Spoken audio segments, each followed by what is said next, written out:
Hello, আসসালামু আলাইকুম। কেমন আছেন সকল বন্ধুরা?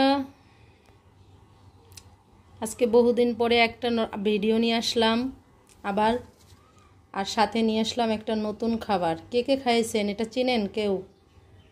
চিনলে নাম বললেন তো। কষ্ট করে আর নাম বলা লাগবে না, আমিই বলে দিই। হলো হাগরা। হাগরা চিনেন? এই হাগরার এই অংশটা আছে না, এই অংশটা সুন্দর করে আপনার ছিলে হবে। আপনাদের সামনে ছিলে আমি নিয়ে আসতেছি। সবগুলো ডান্ডা ছিলে তারপরে নেব। আর এগুলো ইলিশ মাছ দিয়ে, চিংড়ি মাছ দিয়ে, ডাল দিয়ে চচ্চড়ি করলে কোনো ঝোল থাকবে না। অনেক মজা লাগে খাইতে। একদম মানে পাতিলার সাথে লাগা লাগা থাকবে। আর সাথে হলো যে এগুলো খাইলে মানে অনেক রোগ ব্যাধি ভালো হয়, বিশেষ করে যাদের বাতের সমস্যা থাকে তাদের। গ্রামের মানুষ চিনবে যেটা কি দেখার সাথে সাথেই। হাগরা কে কে খাইছেন কমেন্ট করে জানাবেন। যে যেখান থেকে ভিডিওটা দেখতেছেন শুরুতেই ভালোবেসে একটা লাইক দিয়ে দিয়েন আর আমার সাথে থাকেন। বহুদিন পর আপনাদের সামনে আসলাম। কেমন আছেন আপনারা সবাই? প্লিজ কমেন্ট করে জানাবেন। আল্লাহর রহমতে আমি ভালো আছি, আপনাদের দোয়ায়। এখন এগুলো আমি কাটাকাটি করে নেই।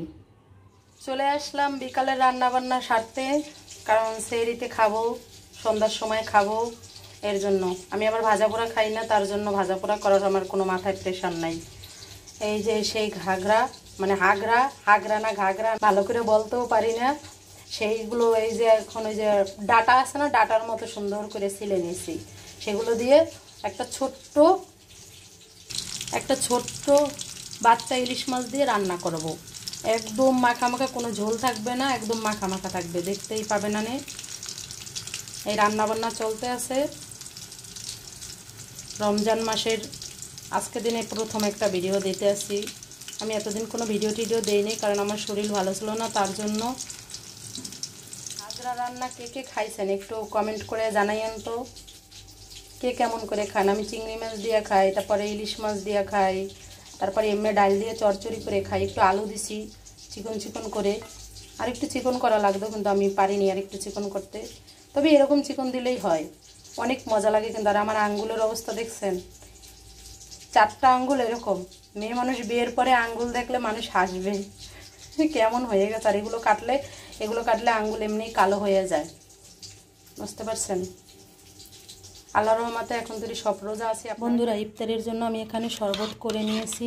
এখানে হলো যে ইসবগুলের ভুসি আর হলো যে জুসি, এই দুইটা দিয়ে আমি শরবত করে নিয়েছি। এখানে কোনো চিনি মিশাই নেই, কারণ আমি রোজার দিনে বেশি মিষ্টি জাতীয় জিনিস খাইতে পারি না, ভাজা পোড়াও খাইতে পারি না, তাই একদম সুগার ফ্রি। এটা শরীরে কোনো ক্ষতি করবে না, হালকা মিষ্টি লাগবে কিন্তু ওটা কোনো ক্ষতি করবে না, ঠিক আছে। আর এখানে হলো যে কিছু ফলমূল কেটে নিছি। আর এখন রান্না বান্না চলতে আছে। চলে আসেন সবাই ইফতার করতে। দুষ্টামি করলাম, কারণ এখন তো আপনারা আসতে পারবেন না বললেও।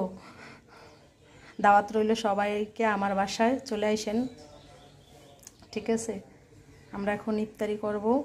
আর ইফতারের জন্য রান্না করতে আসি বিশেষ করে ভাত, মানে ভোর রাতের রান্না আর এই সন্ধ্যা রাতের রান্না একসাথেই করতে আসি, বুঝতে পারছেন।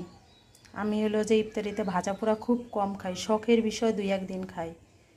আর এখন হলো যে আপনার ওই প্রতিদিন যেমন ভাত মাছ খাই সেরকমই রান্না করতে আসি। সাথে থাকেন, দেখতে থাকেন। এদিকে বন্ধুরা রান্না বান্না চলতে আছে, এক দফা রান্না হয়ে গেছে। এখানে এই যে সেই আমি বলছিলাম না যে আগরা দিয়ে ইলিশ মাছ দিয়ে রান্না করব, সেটা এখনও চুলায়। এটা আর পরিবেশন করে দেখাইতে পারলাম না, আর পরিবেশন করার কিছু নাই, কারণ আমার অনেক হাঁড়ি পেতেল হয়ে যাবে, আর আমি এত পানি ছানতে পারি না। এটা আরও কিছু সময় রাখা লাগবে। এটা একদম দেখছেন ওই যে তেল বের হয়ে গেছে। এটা আরও কিছু সময় ঢাকনা দিয়ে ঢাকা থাকুক, কারণ এটা আরও কিছু সময় হবে। এদিকে রান্না বান্না আরও কিছু করছি। এই যে দেশি মুরগির ডিম রান্না করছি ভোর রাত্রের জন্য আর সন্ধ্যা রাত্রের জন্য। এখানে হলো যে লাউ আর হলো আলু একসাথে ভাজি করছি। আর এই তো ভাত প্রতিদিনের মতো, ঠিক আছে। আজকে এই পর্যন্তই। আর এখানে ইফতারি করার জন্য একদম সব রেডি করে রাখছি, শরবত গ্লাসে ঢেলেও দিছি। সবাই ভালো থাকেন, আজকে এই পর্যন্তই। যদি ভিডিওটা ভালো লাগে তাহলে ভালোবেসে সাবস্ক্রাইব করে দিয়েন, শেয়ার করে দিয়েন। আল্লাহ হাফেজ।